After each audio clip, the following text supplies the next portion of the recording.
24 घंटे हेडलाइंस और WhatsApp university पर एक ही राग अलापा जाता है, भारत के विश्व गुरु बन जाने की। लेकिन क्या आपने हालिया रिपोर्ट्स देखी हैं? बड़े बड़े विज्ञापनों और इवेंट्स के पीछे एक ऐसी कड़वी सच्चाई छिपी है जिसे जानकर हर भारतीय का सिर शर्म से झुक जाएगा, क्योंकि अब भारत दुनिया के 10 सबसे शक्तिशाली देशों की लिस्ट से बाहर हो चुका है।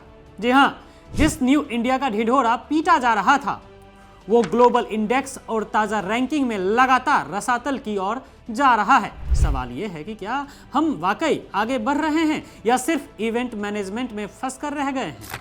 शिक्षा की बात करें तो हाल बेहाल है। दुनिया के टॉप 100 क्या टॉप 200 यूनिवर्सिटीज की लिस्ट उठाकर देख लीजिए, भारतीय शिक्षण संस्थान कहीं नजर नहीं आते। मोदी सरकार में उच्च शिक्षा का बजट घटाया गया और संस्थानों को राजनीति का अखाड़ा बना दिया गया। नतीजा क्या मिला हमें? हमारे युवा डिग्री तो ले रहे हैं, लेकिन ग्लोबल मार्केट में उनकी डिग्री की वैल्यू शून्य होती जा रही है। स्किल के नाम पर सिर्फ जुमलेबाजी है। जिस देश का युवा बेरोजगार और दिशाहीन हो, वो विश्वगुरु बनने का सपना कैसे देख सकता है? अब उन आंकड़ों की बात करते हैं जो मोदी जी के अंधभक्तों को हजम नहीं होंगे। ग्लोबल हंगर इंडेक्स 2023 की रिपोर्ट देखी। भारत 125 देशों में 111वें स्थान पर लुढ़क गया। शर्मनाक बात यह है कि हमारा भारत आज पाकिस्तान, बांग्लादेश और नेपाल जैसे देशों से भी पीछे है। पाकिस्तान 102वें, बांग्लादेश 81वें और नेपाल 69वें पर काबिज है, लेकिन हमारा देश 111 पर। मतलब जिस देश में करोड़ों लोग 2 वक्त की रोटी के लिए तड़प रहे हों, वहां प्रधानमंत्री करोड़ों के विमान में उड़ते हैं और 5 ट्रिलियन इकोनॉमी का सपना बेचते हैं 80,000 के मशरूम खाकर। क्या पेट की भूख को आंकड़ों की बाजीगरी से मिटाया जा सकता है? मोदी जी, जब भी सैन्य शक्ति या आर्थिक बुनियादी ढांचे की बात होती है तो मोदी सरकार अपनी पीठ थपथपाने लगती है। लेकिन रुकिए, ये सैन्य ताकत, ये मिसाइलें, ये इसरो और ये परमाणु शक्ति, ये रातों रात 2014 के बाद नहीं आए। इन मामलों में आज अगर भारत अग्रणी देशों में खड़ा है तो उसका श्रेय उन दशकों की मेहनत को जाता है जो कांग्रेस के शासनकाल में की गई थी। चाहे वो हरित क्रांति हो, बैंकों का राष्ट्रीयकरण हो या उदारवादी अर्थव्यवस्था हो, देश को स्ट्रॉन्ग करने का काम पहले ही हो चुका था।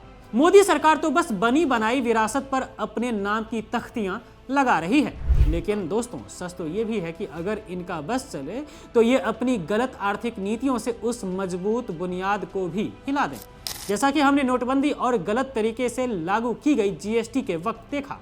दोस्तों, याद कीजिए ना, साल 2004 में जब यूपीए सरकार आई तब कर्ज की रफ्तार धीमी थी देश की, और फिर 10 साल बाद जब 2014 में डॉक्टर मनमोहन सिंह ने सत्ता छोड़ी तब तक केंद्र सरकार पर कुल कर्ज करीब 53 लाख करोड़ से बढ़कर 56 लाख करोड़ हो गए। लेकिन मोदी सरकार के पिछले 12 सालों में देश पर वही कर्ज करीब 3.5 गुना बढ़ चुका है। जी हाँ, मोदी सरकार में देश पर कर्ज 56 लाख करोड़ से बढ़कर 200 लाख करोड़ से भी ज्यादा हो गया है। मतलब समझ रहे हैं आप दोस्तों, जीडीपी के 56% के करीब तो कर्ज है हमारे देश के ऊपर। वहीं लोकतंत्र के मामले में भी हम पिछड़ रहे हैं। प्रेस फ्रीडम इंडेक्स में भारत 191वें नंबर पर जा चुका है। मतलब समझ रहे हैं आप, अभिव्यक्ति की आजादी और संवैधानिक संस्थाओं को गुलाम बनाया जा रहा है। विपक्षी नेताओं पर ईडी, सीबीआई के छापे डालना और लोकतंत्र को तानाशाही की तरफ ले जाना, यही मोदी सरकार की असली उपलब्धि है। जो देश अपने नागरिकों को बोलने की आजादी नहीं दे सकता, वो दुनिया का नेतृत्व करने की बात कैसे कर सकता है?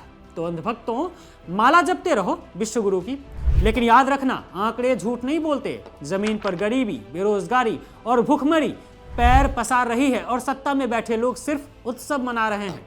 ये वक्त अंधभक्ति त्याग कर सवाल पूछने का है, क्योंकि अगर आज आवाज नहीं उठाई तो आने वाली नस्लें हमसे सवाल करेंगी कि जब देश बर्बाद हो रहा था तब इस देश के लोग क्या कर रहे थे स्क्रॉलिंग के अलावा।